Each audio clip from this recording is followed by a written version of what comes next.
speaking out against gun violence on the streets of Boston. Systems have scared people tremendously to even try to be revolutionary. Following the steps of Dr. Martin Luther King, using prayer and protest to impact government. The capital we do need, but the care is just as important. It's our time. Making workplaces more inclusive. Ultimately, I started to wonder about our hiring process. Are we doing this the right way? Millennials are using the latest in technology and social movement strategies to change the nation and their communities. Giving a new meaning to what it means to be an African American in society today. Celebrating Boston's Black history, inspiring our future. Here now, Boston 25 News reporter Crystal Haynes. Hi, everybody, and good evening. This year, in our special Black History Month series, Boston's Black History, Inspiring Our Future, we're highlighting 4 millennials on the front lines of what some call the new civil rights movement. Inspired by those who came before them, they're tackling issues affecting underserved communities and getting results their own way. And we begin with Reverend Willie Bodrick II. I sat down with a 31-year-old pastor and organizer to hear how he's following Dr. King's legacy and serving as a leader in state and local government. Come, let us adore him. Kneel down before him. Captain of the football team, captain of the baseball team, active in chorus. I mean, I was a very interesting kid because I never really liked boundaries, and my parents didn't allow boundaries to be placed on me or my brothers. Reverend Willie Bodrick II was a busy kid. The oldest of 3, his mom was an educator. His father was a pastor in their Southeast Georgia community. Everywhere he turned, he had role models. I really love the fact that I come from a people and a legacy who have been through ups, downs, mountains and molehills, and have never given up. Gave so much so that I might have the opportunities that I have. God, we ask that you be in our midst. When Bodrick entered Harvard Divinity School in 2011, he was inspired to do more. In the midst of that time, there were so many things happening. Jena 6 and, Osama bin Laden, all these big things happening. A black man running for president, and I wasn't even 21 yet. And young people his age were mobilizing across the country, speaking out against police shootings, inequities in the judicial system, and institutional racism. Oh, we worship. Bodrick secured an internship and later the associate pastor position at the historic 12th Baptist Church in Roxbury, the same place where Dr. Martin Luther King preached. We need to think critically about what's happening where our young people. We need to do something about strengthening our education system. We need to do something about poverty and food deserts in our neighborhoods. We need to do the work to make sure that we're supporting people and really addressing unemployment in this community and saying, look, we need to create atmospheres where business development can grow in a healthy way, but it doesn't gentrify and push people out of their own neighborhoods. We need to really take seriously this community and the people in this community. Bodrick's community work led him to politics and Attorney General Maura Healey's office. He focused his activism to ministering to young people affected by gun violence. God, we need you right now, God. Joining Boston police-led peace walks as one of the youngest members of their community task force. In the days after the shooting death of Trayvon Martin and the rise of the Black Lives Matter movement, Bodrick joined faith leaders to address racial tension in the city and mobilize young people through programming, peaceful protest, and prayer. Bodrick serves on the board of advisors of the Roxbury YMCA and as the chairperson of the Boston Network for Black Student Achievement. We're doing things in a different way. That means we're going to look at the world in a different way. There are many, I would suggest, of people who I think are continuing to perpetuate ideals that are past their time. And you're seeing through various movements throughout the last few years. And Reverend Bodrick is now serving on Suffolk County District Attorney Rachel Rollins' transition team. Now, while Bodrick is mobilizing youth to combat violence in their communities, Melissa James is working to make sure there's diversity in their workplace. This is her story from Google dropout to tech company CEO. Melissa James grew up in a working-class neighborhood in Milton to immigrant parents. She was the first in her family to go to college. They just knew that doctors, lawyers, and engineers and nurses ended up making a lot of money. I didn't like blood, and I didn't like math. So I ended up deciding that perhaps those fields weren't for me. I then focused on going into law. But the thought of graduating during the recession with a large amount of law school debt sent James stumbling into tech instead, landing a position at startup Sample 6. And the company took a chance on her. I remember my first day at Sample 6. He handed me an unlimited Amex and keys to the office and literally said, "Don't burn it down." And here I was at 21 years old going, what the heck? James says she flourished at the small company, but when she leveled up to Google in their diversity and inclusion office, her dreams crashed. She says the hiring process there was focused more on Ivy League recruits rather than diversity. Ultimately, I started to wonder about our hiring process. Are we doing this the right way? Google reported only 2.5% of its U.S. employees are Black, 3.6% Latinx. Just 30% are women. And I think it's just really important that when we say we want diversity of thought, we need to be thoughtful about how do we engage those other components of diversity as we go through the hiring process. James decided to fix that, and Tech Connection was born. Using her own personal experience and inspired by other entrepreneurs of color, she developed a hiring process that puts the emphasis on relevant experience and the in-person interview to connect companies to diverse tech employees. I think our millennials are asking us to think differently. They're asking bold questions. They're expecting innovative solutions, and they won't stop until they get it. And I think it's long overdue. According to a National Urban League report, companies like Uber, Twitter, and Facebook have fewer than 3% of tech workers identify as Black. Tech Connection has now placed dozens of diverse candidates since its founding, and James credits her ability to apply a fresh outlook to an old problem: lack of diversity in STEM. We're no longer just tolerating the things that we see. And what I see is that people are saying, like, no, I want to be in charge of my career. I want to be happy in what I do. I want work-life balance and what it means for me. And I'm willing to get it at any means possible. All right, well, coming up, I will sit down with a Boston entrepreneur who's helping women of color break through the glass ceiling. The moment that I started sharing my story with other women and realizing that I wasn't alone, how she used her experience fighting institutional racism in the workplace to make a big impact. And later, he survived gang violence and narrowly avoided incarceration. Using his story, he's fighting to end gun violence in communities of color. How this millennial is celebrating Boston's Black history and inspiring our future. But first, a look at Boston 25's month-long education campaign with Boston Public Schools. Boston's Black history is everyone's history.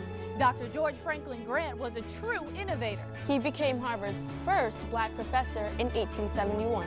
His expertise was in mechanical dentistry. Dr. Grant invented a treatment for cleft palate. When he wasn't seeing patients, he liked to play golf, which inspired another invention. Dr. Grant patented the first modern golf team. Boston 25 News and Boston Public Schools celebrating Black History Month.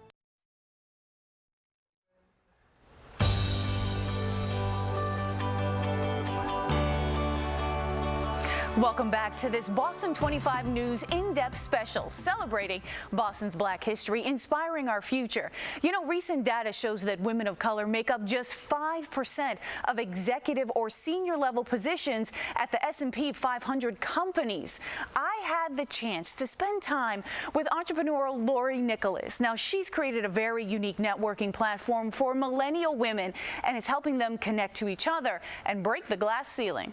I wanted to be a pediatrician and I wanted to have a red car. Like, that was it. That's all I wanted to do. Entrepreneur Lori Nicholas found herself in the medical field, instead running a prestigious doctor's office. But her pride in her work was overshadowed by how she says she was treated. As a young Black woman in a leadership role, it was a very isolated experience for me. I did face a lot of adversity in the workplace, which I struggled to navigate personally. And Nicholas tells me the institutional racism and sexism she faced was shocking and unexpected. The oldest of 5, she grew up in Cambridge, a place she calls a melting pot of cultures. Absolutely. I was absolutely surprised because, again, I grew up in Cambridge where it was diverse. I had never experienced anything of that nature. So I was surprised. Ann Nicholas had graduated with honors from UMass Boston and later Harvard's Extension School and Northeastern University School of Law.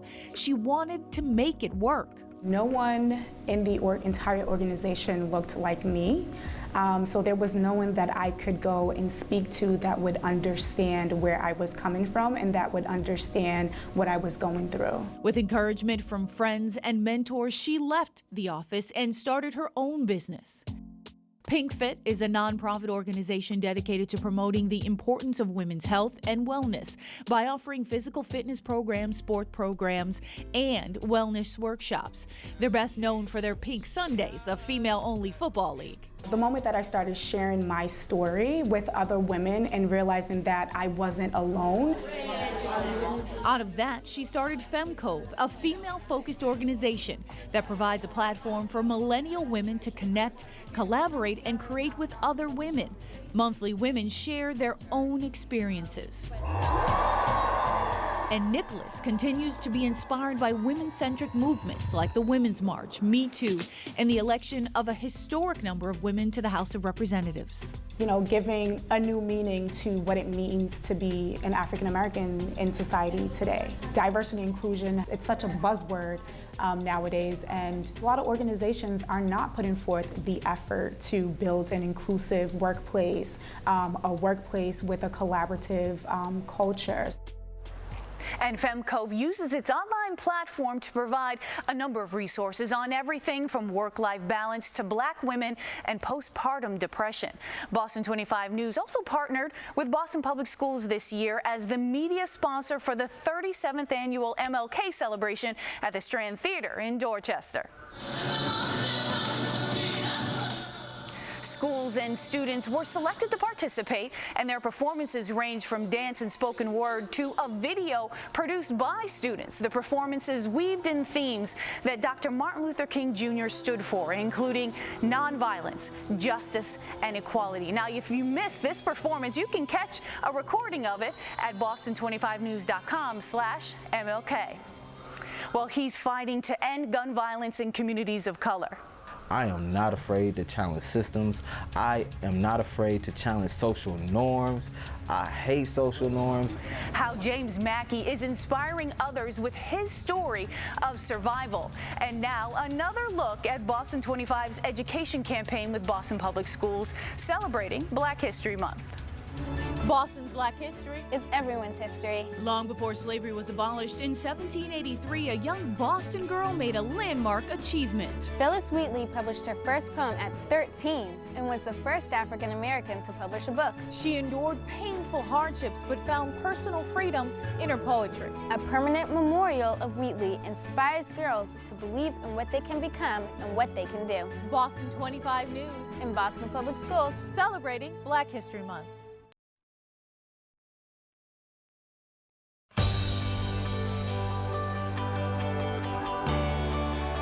Welcome back to this Black History Month special. The number of teen homicides doubled in Boston in 2017 and held steady again last year. I had the chance to meet with James Mackey, who is using his story of surviving gang violence and narrowly avoiding incarceration to fight for an end to gun violence in communities of color.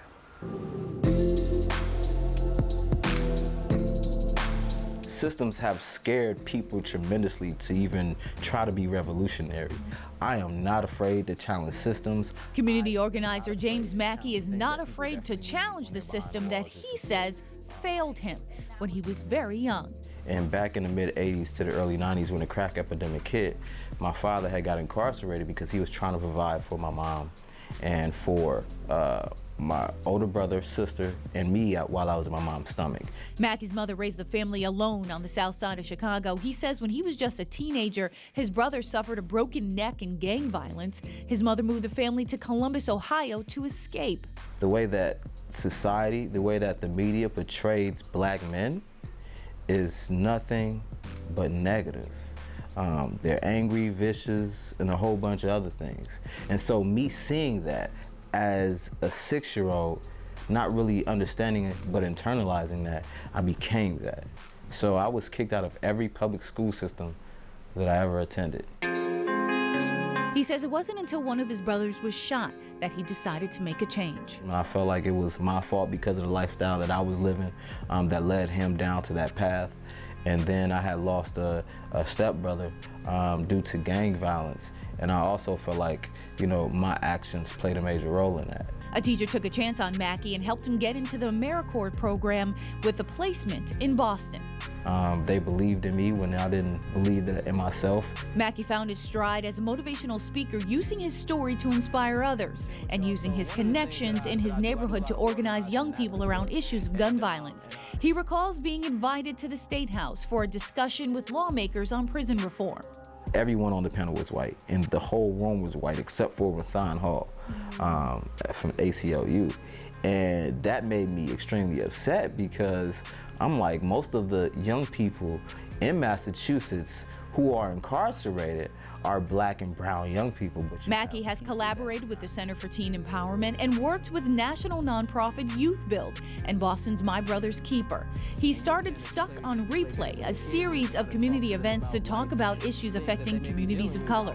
We can do something about it, or we can remain stuck on replay and continue to be, you know, criminalized and hurt by numerous systems that have oppressed black and brown people. Mackey recently received the Roy Wilkins Next Generation Leadership Award by the Boston NAACP. And a lot of millennials, I would definitely say, are revolutionary and are not backing down.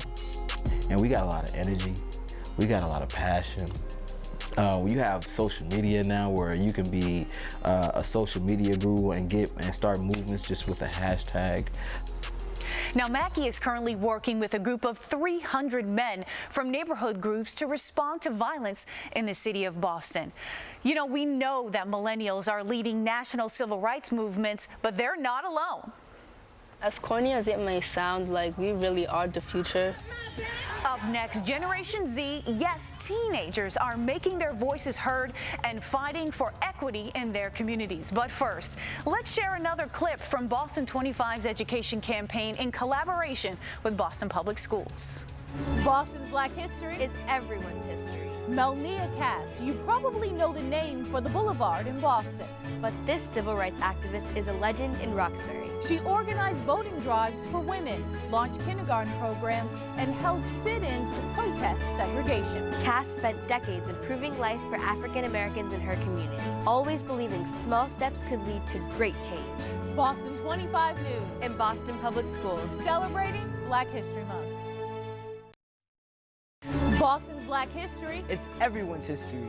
Boston, it's where he went to grad school, met his wife, and decided to become a civil rights leader. We're talking about Dr. Martin Luther King Jr., who earned his doctorate from BU. Following the march from Selma to Montgomery in 1965, Dr. King returned to Boston, leading the first ever civil rights protest held in the Northeast. Boston 25 News and Boston Public Schools, celebrating Black History Month.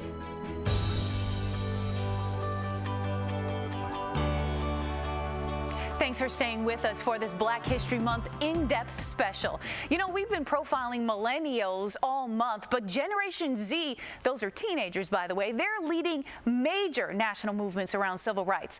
I sat down with young community activists Carrie Mays, Debbie Perez, and Ratule Diallo to hear how they're using technology and social movement strategies to push for change. Why do you think young people, when we're talking about young people who are initiating these large movements, these marches, these community programs, why do you think that young people want to be engaged in their community and to affect change? Recently, I've been seeing much more youth stepping up and using their voice and the power that they have. Youth are the leaders of today, and it's because racism has evolved that this movement in this youth generation has evolved. What do you see as the biggest issues facing young people of color today? Racism, white supremacy. How do we change it? I feel like the way to change is honestly to educate and believe. What skills do young people bring to this fight that maybe other generations don't? I feel like one advantage that we have is the power of social media. Like before, this stuff is nothing new. This has always been happening, all the terrorist attacks, the police brutality. But I feel like now with social media, we have the power to record this happening live and force a conversation about it. Do you think you're able to reach more people because of the skills you have? I mean, you can use social media in a different way. You're more creative. You have different ways of thinking about things. I definitely do agree, and I also think that the way in which youth can drive that conversation, we have talent, we have art, we have ambition, and not only that, but we have time because we're young. All right, well, thank you for joining us for this very special presentation of Boston's Black History, Millennials Inspiring Our Future. A very special thank you to Boston Public Schools and the students in our month-long Black History Month education program. Continue these conversations. Go to our website at boston25news.com/Black History Month. Thank you.